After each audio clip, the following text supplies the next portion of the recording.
I'm Scott Bittner, President of the American Silencer Association. I'm privileged to be joined by Barry Dueck of Surefire Suppressors. Hey Barry, it's nice to have you. You've been in this industry for a really long time. You're kind of a legend in the industry. Tell me from your experience, what do you see as the major benefits of suppressor use? Major benefits are, one, hearing protection. A lot of people outside of the community think of suppressors as assassin tools. In reality, it's a safety device. You're taking a firearm and you're making it where it's not causing hearing damage.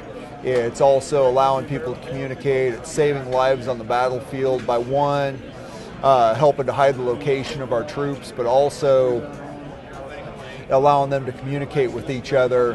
And there's just so many benefits to suppressor use, even in the civilian community.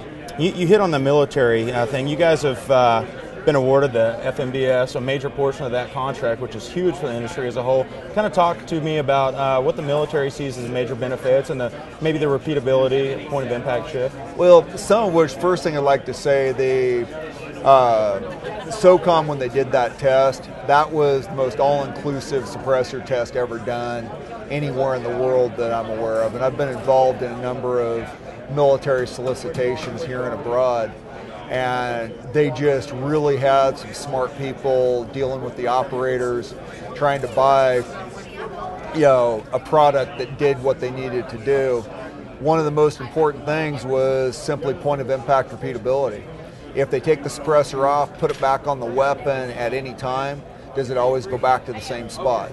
The other was point of impact shift. Do I need to adjust my sights every time I put it off and on? Now, if you have repeatability, you adjust them to the same spot. Without that, it's more of an issue where for a hunter, that may not be an issue. For a military guy, that's a big deal, for him.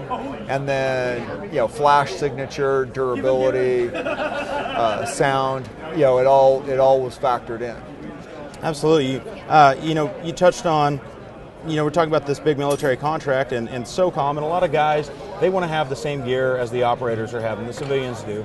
And what do you think this is going to do to the civilian market? Kind of talk about the growth at Surefire. The civilian market's obviously going to grow. SOCOM, leads the way as far as special operations, great tactics, great operators, great gear. So, people will be, we're definitely, already seeing growth in sales from even other areas in the military based on the contract. But the other thing it does, it puts us out there in the front as the suppressor to beat, which means that other companies are going to be trying to chase us, so that pushes us to keep building a better product to try to stay ahead. Overall, the operator and the customer wins. How are you guys dealing with that growth at Surefire?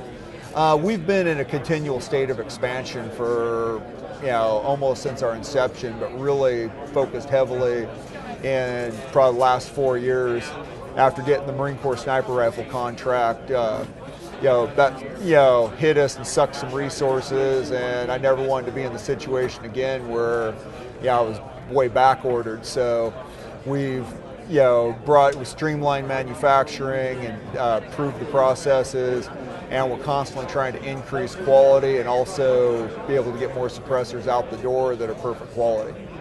With this growth, there's been some problems at the NFA with backlogs.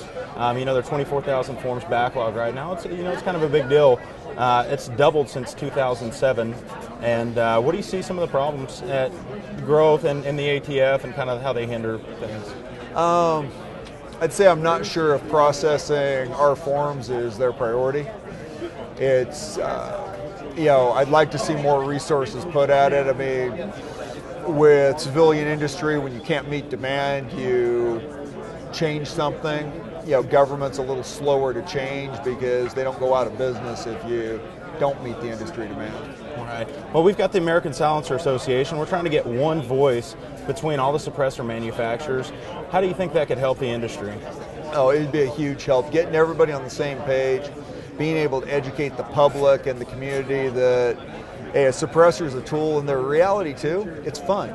You take somebody out to shoot for the first time and you have a suppressor, you've gotten rid of the big loud bang, you can communicate with them a little more, and it just makes the shooting experience overall more enjoyable. Awesome. Well, Barry, thank you for your time. We appreciate it. Hey, thank you. It's appreciated.